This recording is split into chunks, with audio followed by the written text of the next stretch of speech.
You ask Tiger to solve. This deals with linear equations with one unknown. The final result is y equals 3. Let's solve it step by step.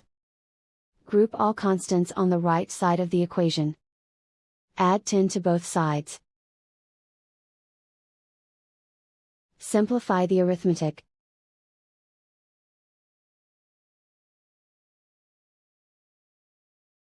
Isolate the y. Divide both sides by 7. Simplify the fraction. Find the greatest common factor of the numerator and denominator.